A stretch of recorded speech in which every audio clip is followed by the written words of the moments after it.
What is going on, everybody? Welcome to Monday morning. Busy week. Busy week. Getting a bunch of stuff out today. Got to shoot a video. Got to finish a guitar. Got to get a bunch of stuff packed up.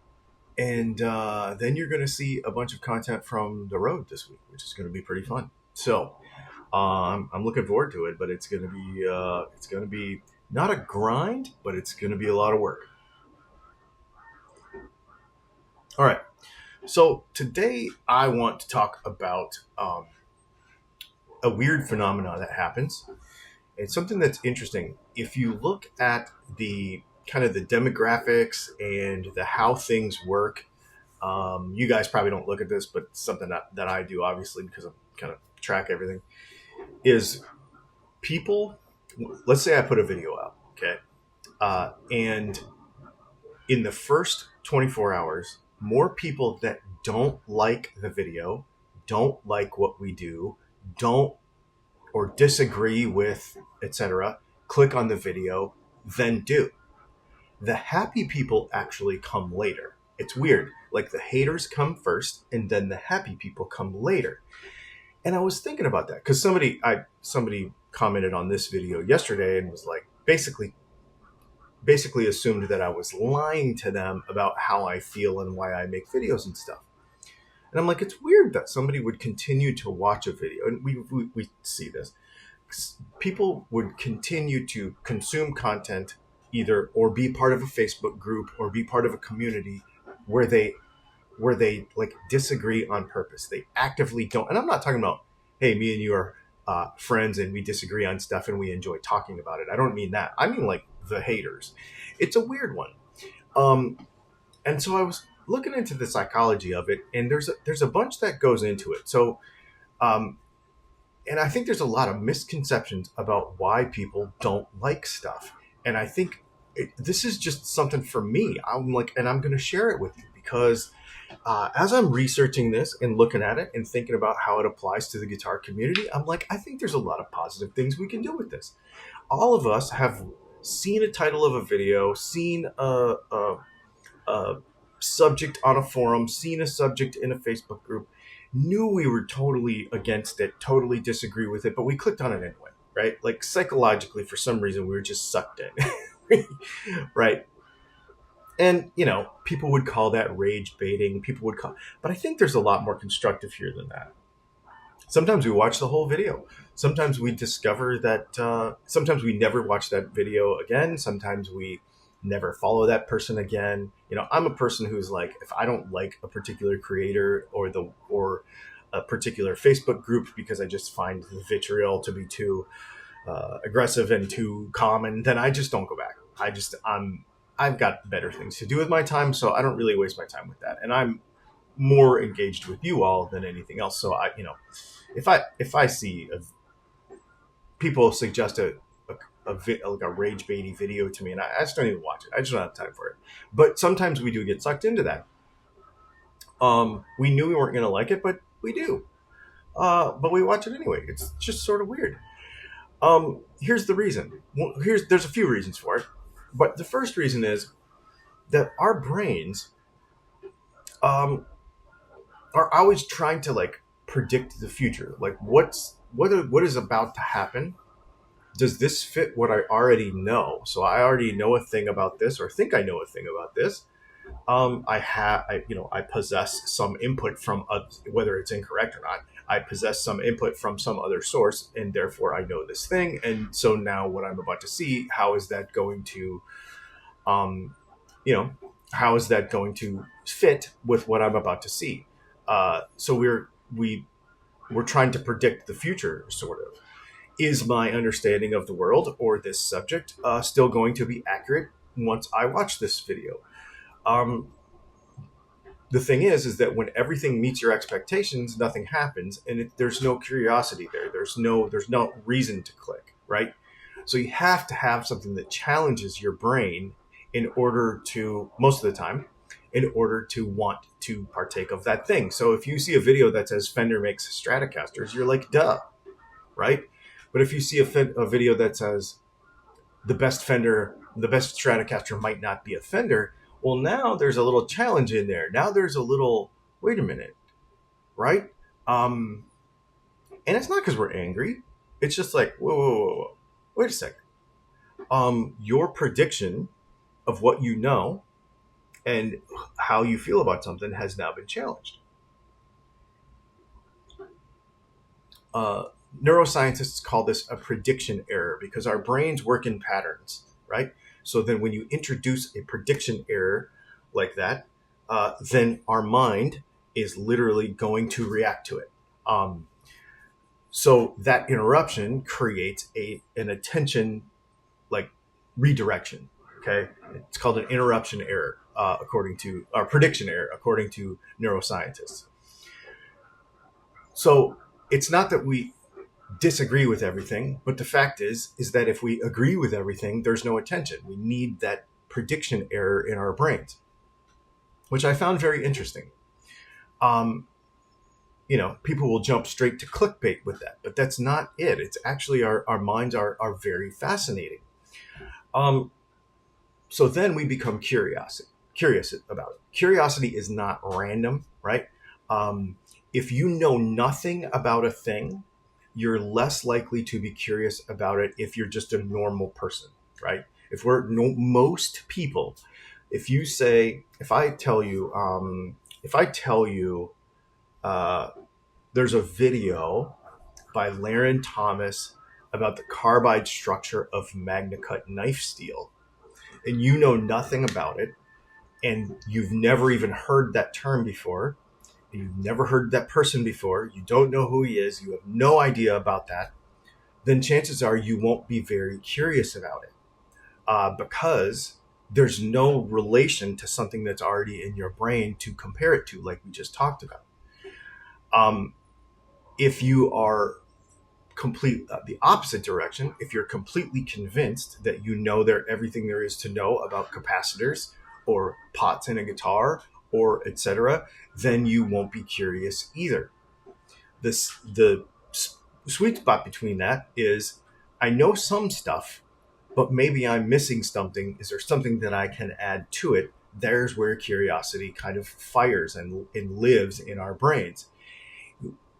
It is automatically that it's not that we don't agree, but there's no agreement. Again, this is a prediction error. There's no agreement. Okay. So agreement out the window. There is uncertainty. There's like, wait a minute, I might not know a thing. All of a sudden, I want to know this thing and add it to the stuff that I already know. That's how curiosity works. Very interesting, based on uncertainty. The problem is that now what do you do with that information? What if that information conflicts what you already believe? Okay. This is where cognitive dissonance comes in. Now, most people will use the term cognitive dissonance as a negative thing. Okay. They'll say, basically the way most people use this, it's like they call it dumb. They call people dumb with this. Well, there's a cognitive dissonance for you. They stupidify people with this term, because usually what it means to most people is that you thought a thing about capacitors, I taught you a thing about capacitors, and you're going to continue to believe the old thing about capacitors even when it is false. Most people define that as cognitive dissonance. You take a conflicting belief and you still believe the old thing, which is now you've created this space, like you still believe the old thing whether it's true or not. Most people think that, but that's not actually what it is. What it really is when you have something settled in your mind that you thought was settled. So I thought I knew this thing about capacitors, right? I thought that paper and oil capacitors were better than orange drop capacitors because of everything that I've been told. Then when you hear something like, actually, the technical side of that means that there isn't much difference as it applies to a guitar. Now, in other circumstances, that's true, but as it applies to a guitar, there's not much difference. Cognitive dissonance is not that you believe the old thing. It's simply that thought you were settled in this thought, and now something has unsettled you. So now you have this, there's a divide between what you thought and, oh, I wonder, there is a possibility that now I should think something different, and we have this delta between those two things. That's actually what cognitive dissonance. The problem is that most people find that uncomfortable because they don't like being told something different than what they already know. It's not because that creator or that person who knows something that you don't know is automatically wrong. It's because your brain wants to stay stable in that situation. You've known the thing for years and somebody tells you something different. Expensive guitars are a waste of money. Well, you know what? They're not actually. There's a lot of things that kind of go into that. And inexpensive guitars are built more cheaply for a reason. And there is a delta between those two things, very technical things that we could dive into. Now, the perception of those things, that's a whole other story. But technically, the difference between an Epiphone and a Gibson is very wide, and we could get into the differences between those two things.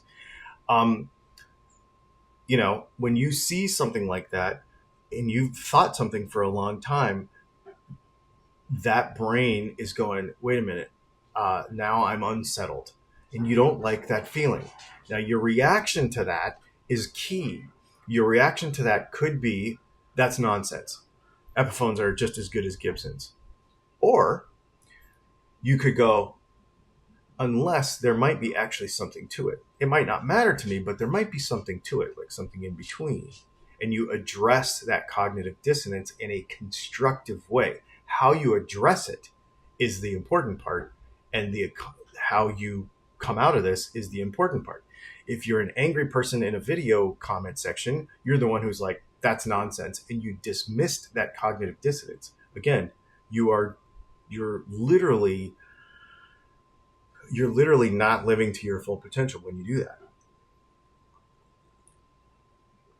That tiny, wait a minute, unless there might be something right about this, is where that cognitive dissonance lies. And when you address that, your brain wants to reduce that discomfort.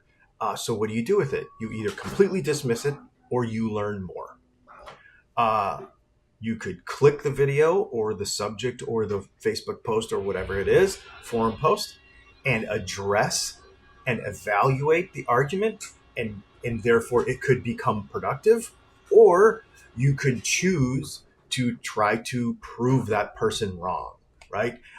You could say, this is what I already believe, and here's why you're wrong. And so this is where it's on you or me to how we address those things. All of our brains do the things exactly the same way. So we're all human beings in that respect. It's just our reactions to it and what we choose to do with the information. So we want to reduce discomfort. So one is dismiss it completely and say it's stupid. And the other is to actually learn. And then the other one is to try to prove the other person wrong. That's where a lot of people live. They live in the I tried to prove somebody wrong. They don't want to discover the truth. They don't want to learn things. They just want to prove somebody else wrong. The immediate psychological goal and result is to reduce that uncertainty, but the way you do it affects your future friendships and relationships as a result. So, you got to think about how you handle that. So two people can watch the same exact video. Two people can read the same forum post and leave with completely different conclusions based on how what kind of person they are. Are you the kind of person who updates your thinking as you take in information, or are you the kind of person who strengthens what you already believe, whether it is true or not? The click came from the same source in your brain, but the resolution of that click on that video was different. An angry comment, or just leaving with no comment, but having some sort of new knowledge or some sort of new perspective that you took away from that. Very, very interesting. The other reason that this can happen is because once we do that a few times, those reactions and opinions then become our identity as a person, which I think is stupid. I think that is stupid. I think that if you try to create, if you take an opinion and then make it part of your identity, then there's two problems with that. One is it gets you in this spot where you're like, now I have to live like this because this is who I am, which is so dumb because you're never growing. And then the other thing is you start to do it to other people, right? So like if I say 2-3 years ago, it happens to me all the time. For example, if I buy a guitar and I love that guitar, and then a year later I decide to sell that, I thought you loved that guitar. Well, of course, opinions change, things change, time changes. That guitar is not my identity. Now you have identified me with it because that may be how you live, but that's not how I live. I don't identify with that particular thing. I'm not a Gibson guy, a Fender guy. I only play tube amps. I only play digital amps. I only play whatever. One of the things you may be able to identify me with is I do like premium products. I do find value in them.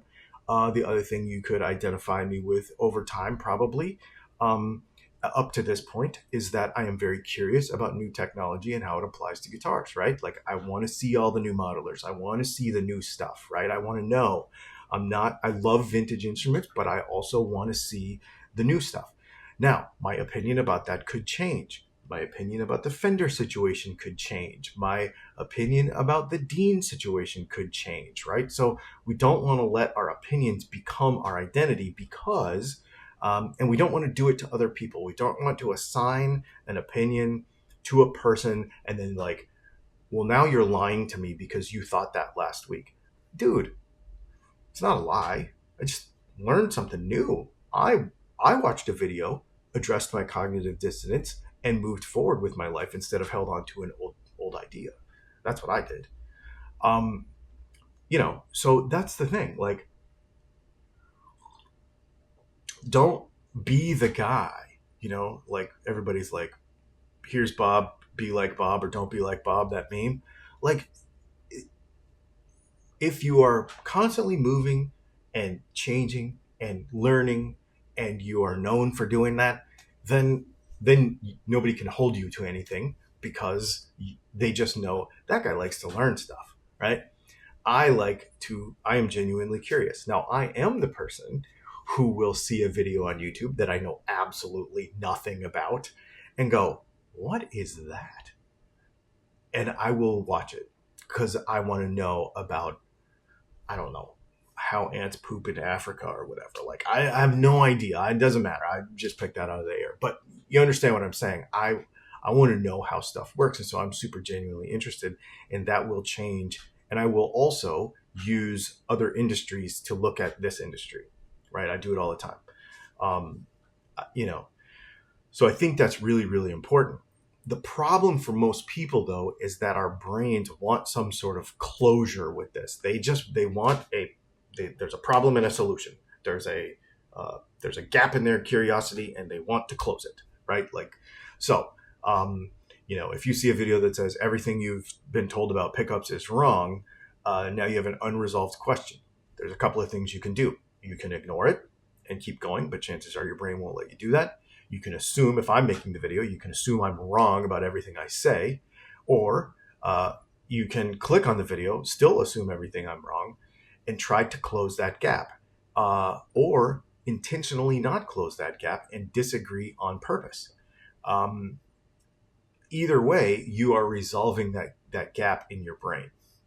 This is the reason why comment sections get so emotional, because most people go into a video already with their minds made up. They will click on a video, especially the hater people, will click on a video with their minds already made up. They'll click on a Facebook subject, a forum with their minds already made up. Not everyone. I would hope to tend to believe, and I have hope in people, that everybody wants to learn stuff and we're all just talking about guitar stuff and we're all being friends. And I think that's really cool, but not everybody's like that.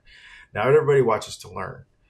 You can see the folks that show up in comment sections just to evaluate if somebody is right or wrong.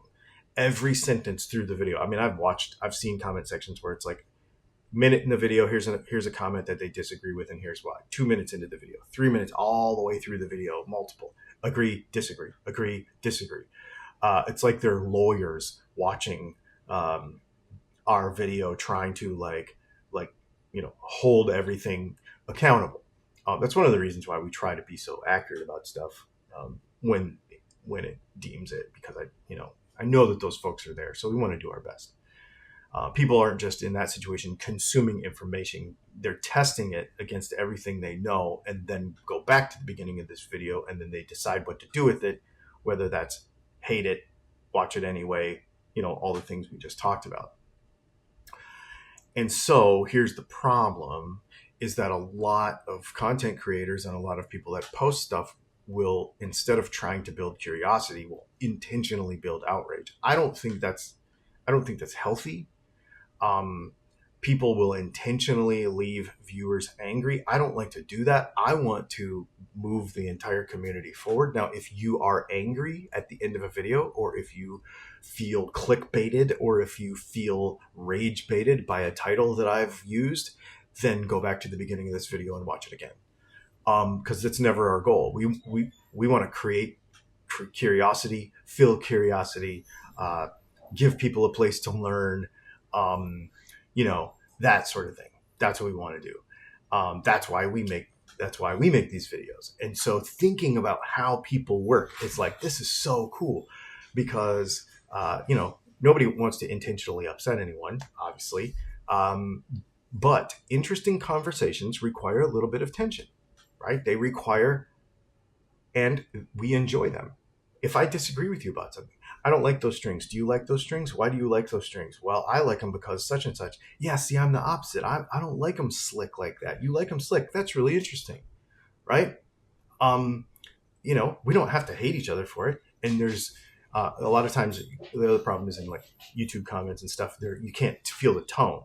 So I could say, yeah, I don't like those strings, and some ding dong will think I totally hate them, and it like they'll again assign an identity to it. And it's like, no, I just don't like it. Like, that's neat though that you do like, like we don't see that tone in the comment section a lot of times, so it's kind of hard to define that stuff. So I think it's really good that people disagree with each other, and so we learn about stuff. If somebody says, I don't like this humbucker, I don't like this guitar, people have been telling me forever to like go down roads with various brands of guitars, and I've been like, I don't really want to. But then I am lately, and I've been having super amounts of fun because I've been addressing those disagreements and like diving into them, right? Like attacking those disagreements for myself, and that's really, really fun. Bridge types, hardware types, doing various stuff, and it makes you explore, right? And that's really, really fun. So if everybody agreed with each other, then there would be nothing to talk about. You'd just be like, I like black. Yeah, I like black too. I like Fenders. Yeah, I like Fenders too. Well, why don't you like Fenders? Well, I don't like them because I'd rather have a guitar with a neck angle. Oh, that's interesting. Yeah, I see that. Okay, hang on. Wait a minute. And then you go, wait a second. How do I feel about it? I'm not really sure. I don't like SGs because there's neck dive. Have you tried a 4-inch strap, 3-inch strap, like a good strap? Well, no, I only have one of those Guitar Center $15 straps. Man, invest in yourself. Get a really good strap. I bet it might change your perspective on that guitar, right? Like all that stuff. There's all kinds of disagreements that we have in the community that when you address them in a constructive way like this, it can happen. All that uncertainty, all that cognitive dissonance, all of that stuff doesn't have to be hate. It can be constructive. And that's what's really, really, really cool. I think it's really neat. And so doing all this research this morning, I was just like, or last night, I did it last night. I was like, wow, like it gives me hope and faith in all of you and everybody that watches this. If people think that we do this crap on purpose to make people mad, that makes no sense. Like, I want you to buy my pickups, so why would I make you mad on purpose? It makes no sense. I want to be friends with you. Why would I make you mad on purpose? It makes no sense. But we do have to create a little bit of that tension psychologically so that people will engage. And and it's not rage baiting, it's engaging our general psychology as human beings. And if you are mad, it's because of how you handle your own curiosity and cognitive dissonance.